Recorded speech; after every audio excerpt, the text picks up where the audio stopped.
Olá, boa tarde. O Senado Federal aprovou os nomes de Flávio Dino para ministro do Supremo Tribunal Federal e de Paulo Gonet para a Procuradoria-Geral da República. Dino ocupará a vaga aberta com a aposentadoria de Rosa Weber. Paulo Gonet, a vaga de Augusto Aras. Eu sou Carlos Eduardo Cunha e no Jornal da Justiça de hoje você ainda vai conferir. Senado Federal também aprova os indicados ao Conselho Nacional de Justiça e ao Conselho Nacional do Ministério Público. O plenário do Supremo Tribunal Federal retoma hoje o julgamento sobre licença paternidade. E ainda, pesquisadores da Universidade Autônoma do Chile apresentam proposta de parceria com o Tribunal de Justiça de Mato Grosso. Demandas que são tão sensíveis, como a questão da inclusão da mulher, essa questão do gênero e também a questão indígena e de imigrantes que o nosso estado tanto precisa e que não tem.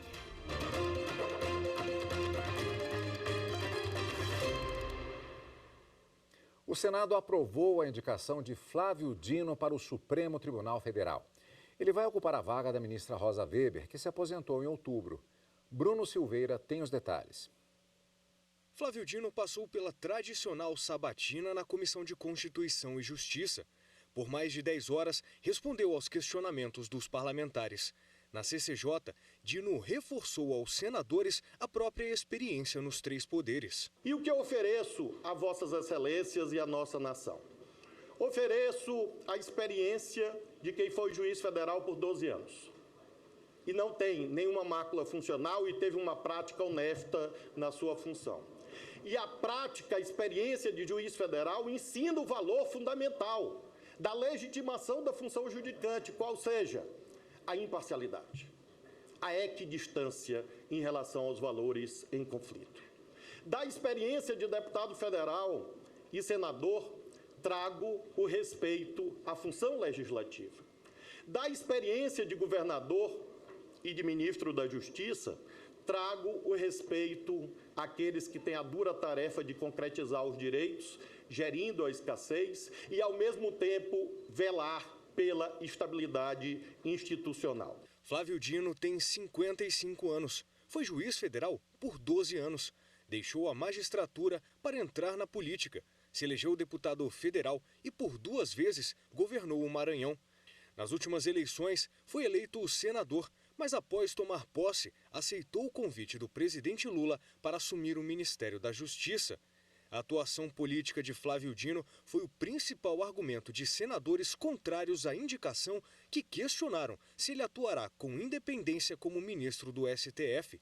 Dino defendeu o respeito à separação entre os poderes, à presunção de inocência e ao devido processo legal. Ele garantiu que a atuação como ministro do STF seguirá esses princípios e deixará de lado as convicções políticas. Gosto muito da atividade política, não o considero como algo penoso, pelo contrário, e por isso respeito muito a política, a vivo muito intensamente há 17 anos, e merecendo aprovação aqui na CCJ e também no plenário. É claro que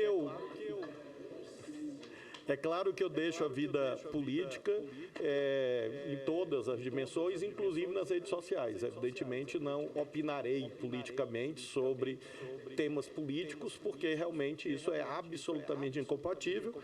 Ao fim da sabatina, Flávio Dino recebeu 17 votos favoráveis e 10 contrários. Com a aprovação na CCJ, o nome de Flávio Dino para ocupar a vaga de ministro do STF foi para votação no plenário. Votaram sim 47 senadores, não 31 senadores, 2 abstenções. Aprovada a indicação do senhor Flávio Dino de Castro e Costa para exercer o cargo de ministro do Supremo Tribunal Federal. Pelas redes sociais, Flávio Dino afirmou estar feliz e honrado pela aprovação. Já o ministro Alexandre de Moraes parabenizou o Senado pela aprovação do novo ministro do STF e afirmou que os poderes e instituições saem fortalecidos. E o Senado também aprovou a indicação de Paulo Gonet para o cargo de Procurador-Geral da República. Anderson Arcoverde tem os detalhes. Paulo Gonet tem 62 anos, é subprocurador-geral da República. Entrou no Ministério Público em 1987 e, em julho de 2021, passou a atuar como vice-procurador-geral eleitoral, representando o Ministério Público no Tribunal Superior Eleitoral. Durante a sabatina na Comissão de Constituição e Justiça do Senado, ele destacou a experiência jurídica. Como crédito para um juízo de confiança de Vossas Excelências, tenho a apresentar 36 anos de integrante do Ministério Público Federal, juntamente com os 4 anos e meio como assessor do ministro Francisco Rezec no Supremo Tribunal Federal, cumpridos desde 4 meses depois da minha formatura em ciência jurídica. Somos, portanto, mais de 4 décadas de intensa atuação em atividades jurídicas. Gonê vai assumir a vaga de Procurador-Geral da República no lugar de Augusto Aras. Como vice-procurador-geral eleitoral, ele defendeu a condenação do ex-presidente Jair Bolsonaro por atacar sem provas a urna eletrônica.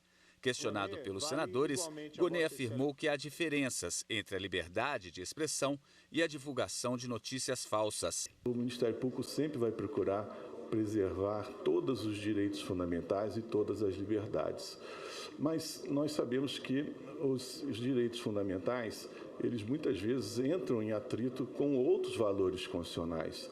E aí eles precisam ser ponderados, para saber qual daqueles que vai ser o predominante numa determinada situação. A liberdade de expressão, portanto, não é plena. E a liberdade de expressão ela pode e deve ser modulada de acordo com as circunstâncias. Paulo Gonê foi aprovado por 23 senadores na Comissão de Constituição e Justiça. Apenas 4 foram contrários. No plenário do Senado, a aprovação também foi por ampla maioria. Votaram sim 65 senadores, não 11 senadores, uma abstenção. Está aprovada a indicação do senhor Paulo Gustavo Gonê Branco para exercer o cargo de Procurador-Geral da República. As datas para as posses de Flávio Dino no Supremo Tribunal Federal e de Paulo Gonê na Procuradoria-Geral da República ainda não foram definidas. Na mesma sessão, os senadores aprovaram os nomes de 8 indicados para compor o Conselho Nacional de Justiça nos próximos 2 anos. São eles a advogada Daiane Nogueira de Lira, a desembargadora Mônica Otran Machado Nobre, a juíza federal Daniela Pereira Madeira, o desembargador José Edivaldo Rocha Rotondano, Renata Gil, que desde janeiro é juiz auxiliar da Corregedoria Nacional de Justiça, o ministro do TST Guilherme Augusto Caputo Bastos e o juiz Guilherme Guimarães Feliciano. Os senadores também aprovaram os nomes da juíza Cíntia Menezes Bruneta e do advogado Edivaldo Nilo de Almeida para comporem o Conselho Nacional do Ministério Público. E os colegiados do Superior Tribunal de Justiça homenagearam a ministra Açusete Magalhães, que se aposenta em 15 de janeiro após 11 anos de atuação no tribunal. Veja na reportagem de Marina Campos. A Corte Especial foi a primeira a prestar homenagens à ministra. Açusete Magalhães completa 75 anos em janeiro, idade limite para o exercício do cargo. A presidente do STJ, ministra Maria Tereza de Assis Moura, ressaltou a atuação da ministra Açusete no Poder Judiciário e disse que ela é um exemplo de dedicação e força para as juristas mulheres. Vossa Excelência é uma inspiração na sua história de determinação e profundo conhecimento em diversos ramos do direito, porque passou muito facilmente do direito criminal para o direito público e deixou a sua marca como a primeira mulher a presidir uma Corte Federal, o Tribunal Regional Federal da Primeira Região. E nos deixa aqui o legado da criação da ouvidoria das mulheres e a sua contribuição decisiva para a gestão dos precedentes qualificados do STJ. Tenha certeza, ministra Açusete, Vossa Excelência cumpriu e muito brilhantemente a sua relevante missão aqui no Superior Tribunal de Justiça. Além da Corte Especial, na segunda turma, onde a ministra Açusete é presidente, também foi prestada uma homenagem. Ela recebeu das mãos da presidente e do vice-presidente do STJ um álbum de fotografias com momentos históricos dela na corte. Na primeira sessão, que também é presidida pela ministra Açusete, diversos ministros enalteceram a atuação da magistrada. A Suzete Magalhães agradeceu as homenagens e falou do aprendizado que os colegas ministros proporcionaram durante a passagem pelo STJ. Dentro em breve deixarei a magistratura, mas quero dizer que nesse tempo e nessa caminhada eu procurei empreender o melhor dos meus esforços para bem servir a sociedade brasileira no exercício da judicatura. Deixo a magistratura, mas nesta nossa reunião de hoje, eu quero registrar que o faço feliz, porque estou convicta de que todos nós aqui reunidos, sejam magistrados, representando o Ministério Público ou advogados, estamos todos irmanados, comungando no mesmo sentimento ideal da construção de um judiciário sempre melhor. Um judiciário, na palavra do saudoso ministro Saúde Figueiredo Teixeira, um judiciário hábil para responder aos reclamos do mundo presente. A seguir, Supremo retoma hoje julgamento sobre licença paternidade. Os detalhes em instantes.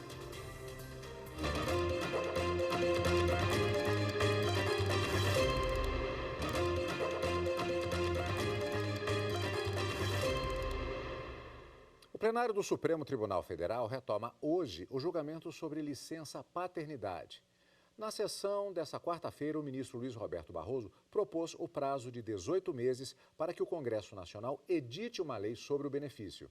A reportagem é de Amanda Mustafa. O julgamento da ação direta de inconstitucionalidade começou ontem com a apresentação do voto do presidente do STF, ministro Luiz Roberto Barroso, pela procedência do pedido. A ação foi apresentada pela Confederação Nacional dos Trabalhadores na Saúde e pede que o Supremo declare a omissão do Congresso Nacional na regulamentação da licença paternidade. Segundo a Confederação, desde 1988, vem sendo aplicada a licença de 5 dias prevista no ato das disposições constitucionais transitórias. No voto, o presidente do STF propôs o prazo de 18 meses para que o Congresso estabeleça uma regra sobre o benefício. Eu estou aqui julgando procedente o pedido para o fim de reconhecer a existência de omissão inconstitucional na regulamentação da licença paternidade prevista no artigo 7º, inciso 19, com a fixação do prazo de 18 meses para o Congresso Nacional legislar a respeito da matéria, findo o qual, caso persista a omissão, o direito à licença paternidade deve ser equiparado no que couber à licença maternidade. A ação é o primeiro item da pauta do plenário que começa daqui a pouco, às 14h. A matéria começou a ser julgada no plenário virtual e recebeu destaque do ministro Luiz Roberto Barroso para julgamento aqui no plenário do Supremo. 2 votos estão preservados, o do relator ministro Marco Aurélio e o da ministra Rosa Weber, que já estão aposentados. Partes envolvidas no processo argumentam que a licença paternidade de 5 dias é curta e compromete a presença do pai nos primeiros meses do bebê. Defendem ainda que a equiparação das licenças maternidade e paternidade protegem os direitos das mulheres no mercado de trabalho. Mais cedo, na mesma sessão, o Supremo deu início à discussão sobre execução de dívidas de valor menor que um salário mínimo. O tema tem repercussão geral, ou seja, a decisão tomada vai servir de parâmetro para casos semelhantes julgados em todo o país. A repórter Marta Ferreira tem os detalhes. O caso chegou ao Supremo porque o município de Pomerode, em Santa Catarina, questiona uma decisão da Justiça Estadual. O TJ local extinguiu uma ação de execução fiscal proposta pelo município contra uma empresa de serviços elétricos. A justificativa era o baixo valor da dívida. No recurso, o município argumenta que, em se tratando de crédito tributário, a Fazenda Pública tem o poder-dever de cobrá-lo, independentemente da quantia. Também sustenta que a execução, mesmo de pequeno valor, tem caráter educativo para impedir que os contribuintes persistam na inadimplência. O recurso foi levado para julgamento no plenário. A relatora é a ministra Carmen Lúcia, que negou o pedido do município. Extinguir a ação de execução fiscal proposta pelo município pela ausência de interesse de agir, baseando-se na lei catarinense 14.266 e no princípio da eficiência, não me parece que o Tribunal de Origem tenha afastado ou descumprido o princípio da autonomia municipal decorrente do modelo federativo, nem o princípio da inafastabilidade de jurisdição. As razões de decidir expostas no julgamento do tema 109 da repercussão geral, a meu ver, não podem persistir, assim como os parâmetros então adotados, em face do contexto legislativo superveniente. O presidente do STF, ministro Luiz Roberto Barroso, chamou a atenção para os dados sobre as execuções fiscais que hoje congestionam o Poder Judiciário. Foi utilizado o valor da causa no momento do ajuizamento, de 6 milhões de execuções fiscais. Essa foi a amostra.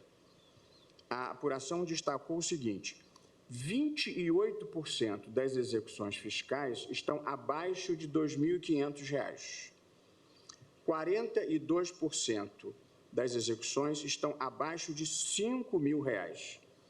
E mais da metade, 52,3%, abaixo de R$ 10.000. E 68% estão abaixo de R$ 30.000. A União obteve um índice de recuperação.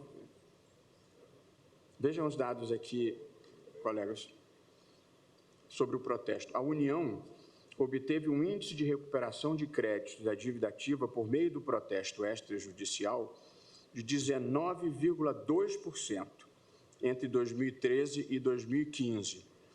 Ao passo que na execução fiscal, a recuperação girava em torno de 1 a 2% do acervo. Então, nós estamos falando de uma diferença de 20 para 2.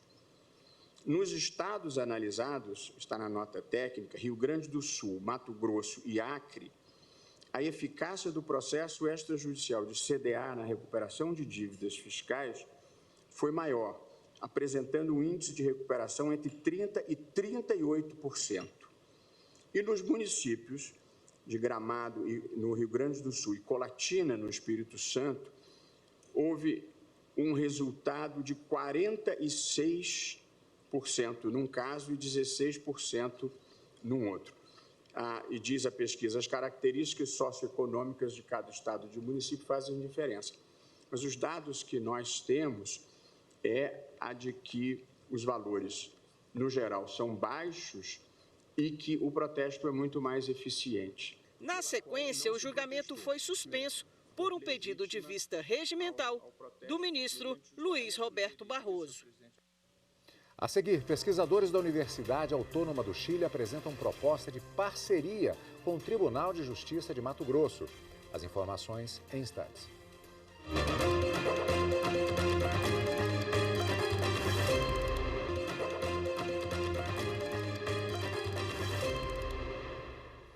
O Tribunal de Justiça de Mato Grosso recebeu representantes da Faculdade de Direito da Universidade Autônoma do Chile, que manifestaram a intenção em firmar parceria com o Judiciário Estadual.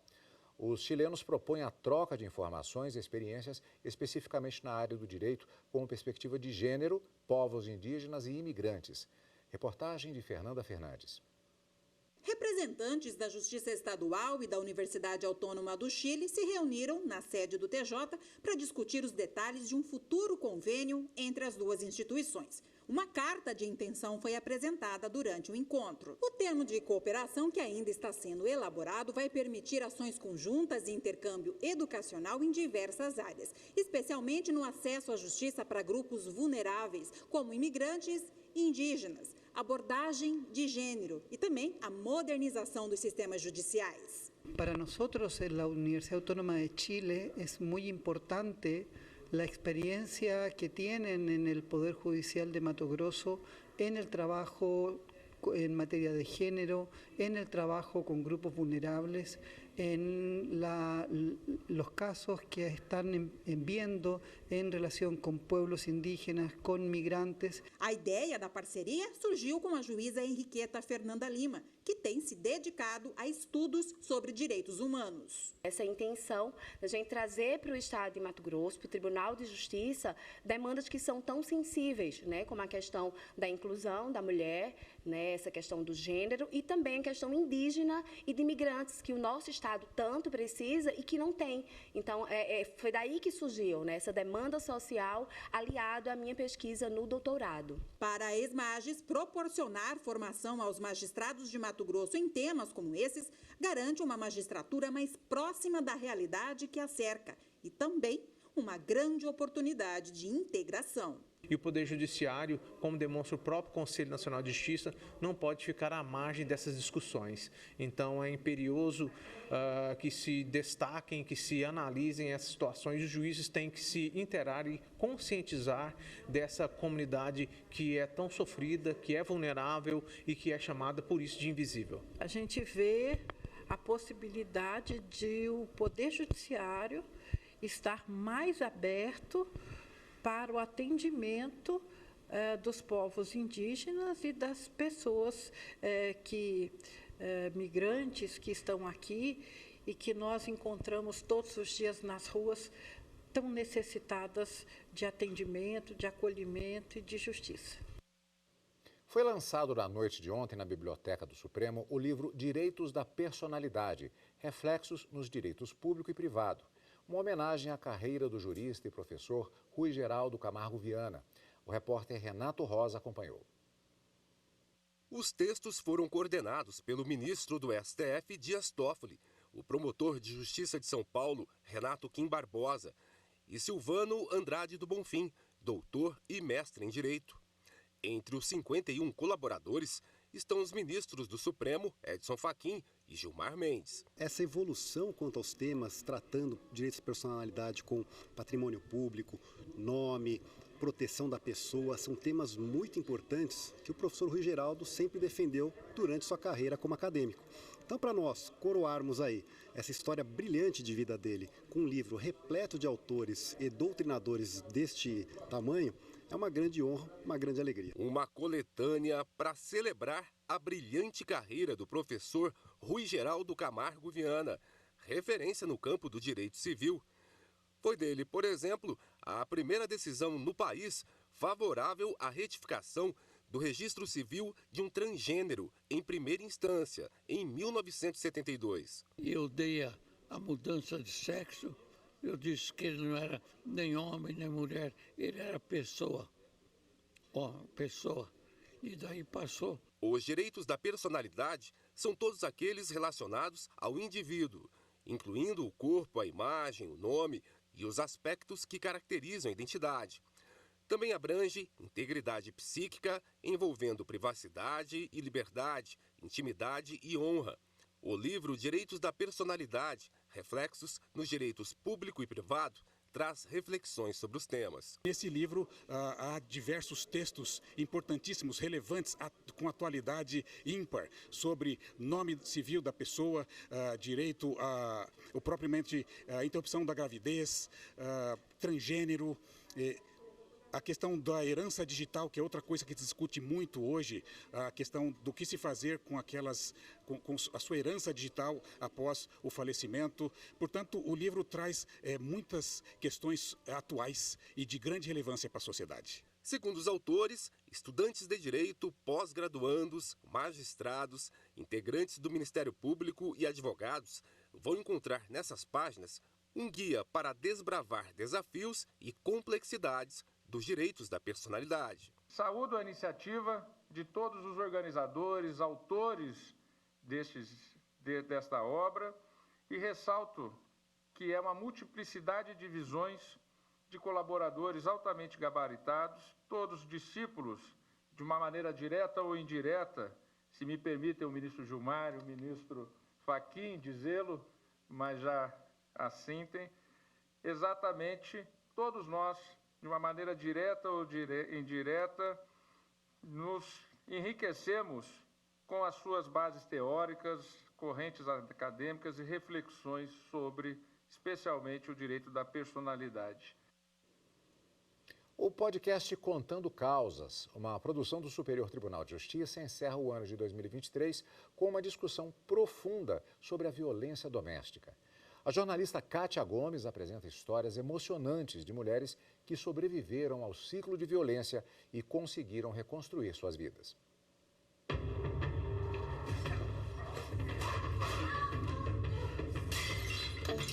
O grito que dá medo, as palavras que machucam, o tapa que deixa ferida na alma. A violência nem sempre é fácil de se perceber. Às vezes vem disfarçada de ciúmes, sentimentos de proteção e controle. Nessa nova temporada do Contando Causas, o podcast do STJ traz as formas de violência doméstica, como denunciar e retomar a vida longe do agressor. Afinal, quem ama não mata. Confira o podcast completo no Spotify e em outras plataformas de áudio. E o Jornal da Justiça fica por aqui. Obrigado pela companhia, uma ótima tarde e até daqui a pouco no Direto do Plenário. Tchau!